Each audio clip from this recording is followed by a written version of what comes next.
Hey, what's up guys? It is Rob and I'm back with another movie review.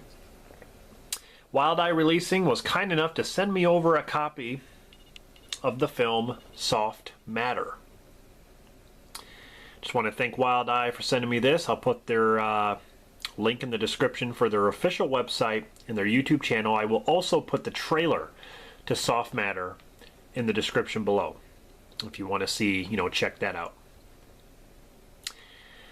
It's weird because this is a film that I always wanted to see because Family Video got like 2 copies in on their shelves, and I saw this, this cover, and I'm like, man, this looks awesome. But every single time I went to rent it, it was always gone, like rented out. So it's a good thing Wild Eye sent me a copy because I could never seem to, rent it. I really like this film. Is it the best Wild Eye Releasing that I've seen? No. But I did enjoy it for what it was. People are actually saying that this is a cross between Get Out and The Shape of Water, which is not, I don't think that's 100% accurate because, Get Out was about the black kind of stereotype, whereas this movie, it doesn't really focus on that. In The Shape of Water, the sea creature is about the only recognizable thing to that movie. So I don't, I wouldn't say it's like those films. I'd say just minor details. It was directed by John Hickox. And it's about 2 graffiti artists that break into an abandoned research facility in hopes of creating an art installation. But they end up stumbling upon a team of demented researchers who are in the process of resurrecting an ancient sea creature. And when you see how the sea creature comes about, you're going to be like scratching your head like what? It's just kind of weird the the actual way that the sea creature, it's called sea god. It's a sea god. That's what the creature's called. But it emerges from a mop bucket. That's right. You heard me right. A mop bucket inside a janitor's closet in an abandoned hospice. So you're probably like, what? But the place isn't completely abandoned. Like I said, there are some rogue doctors. I forgot their names. Grist and I don't remember how Kriegspiel, played by Hal Schneider and Mary Anzalone. And they're conducting experiments.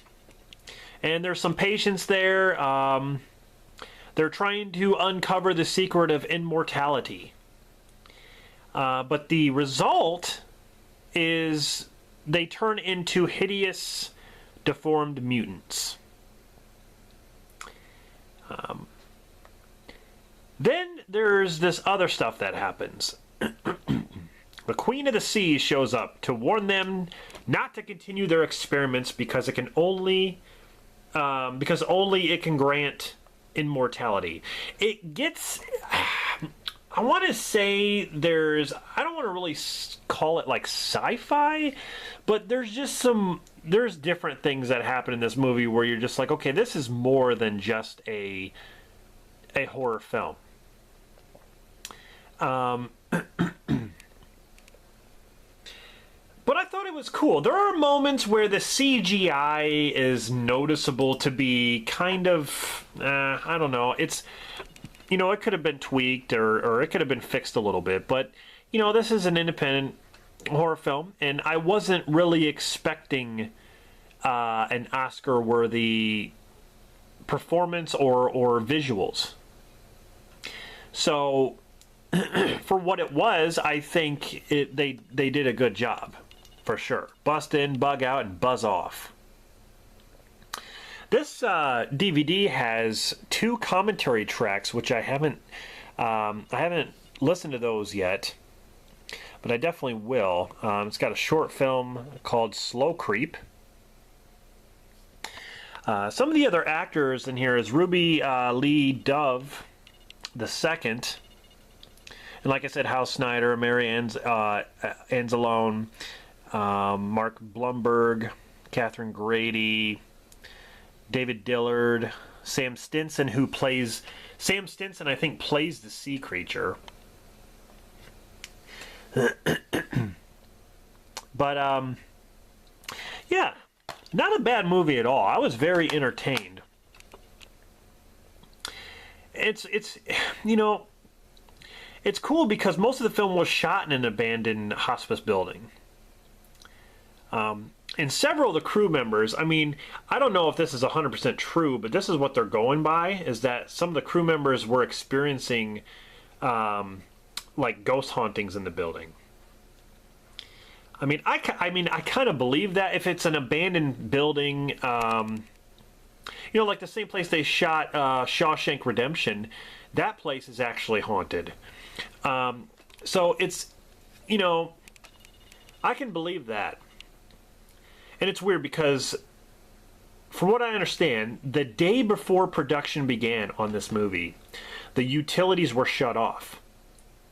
And so the crew had to find alternate sources of water and power, which could be hell. I mean, I don't see, I mean, what would you do? That, if the utilities are shut off, like what would you, oh man. I can see that being very, very difficult. But the movie, I thought, was original in its own way. And like I said, they're comparing it to Get Out and The Shape of Water. And I don't think that's a fair comparison, really. Because like I said, it's just minor details that would really compare it to those films. I think this is original on its own. But like I said, there's just some things that you're just kind of scratching your head, like... you know, like I said, like when he emerges out of the janitor's bucket. It's just, it's... Anyway, guys, this movie was a lot of fun. You know, I did enjoy it for what it was. If I had to rate this movie out of 10, I would definitely give it a solid 7. Not as good as some of the other Wild Eye releases that I've reviewed, because I really enjoyed Dead House. Sleepless Nights I really enjoyed. There's a lot more that I actually enjoyed, but you know, this one's definitely a fun watch. And like I said, I'll put the trailer in the description so you guys can check it out. And I'm going to do that for all the Wild Eye releases. So I'm going to put the trailer in the description. And some of the Wild Eye reviews that I have up, I'll definitely go back there and put the trailers for those in the description too, just in case you're curious on you know, the movie that you're going to be watching, or if you're interested in watching it. So anyway, guys, yeah, that's my quick review of Soft Matter. I really hope you enjoyed it, and like I said, I want to thank Wild Eye for sending me a copy of this to watch and review for you guys. And like I said, go check them out. Wild Eye's official website and their YouTube channel. They got a lot of stuff, and yeah, so stay tuned for more of these reviews and other reviews as well. I hope you guys are keeping up on my 31 Days of Horror for the month of October, which is Horror Madness, which is what I'm doing, and my Halloween reviews and so on. So, yeah, a lot coming up on this channel. Subscribe. Thank you very much for the nice comments and for sticking with me. So, this is Rob signing off, and I'll see you guys in the next one.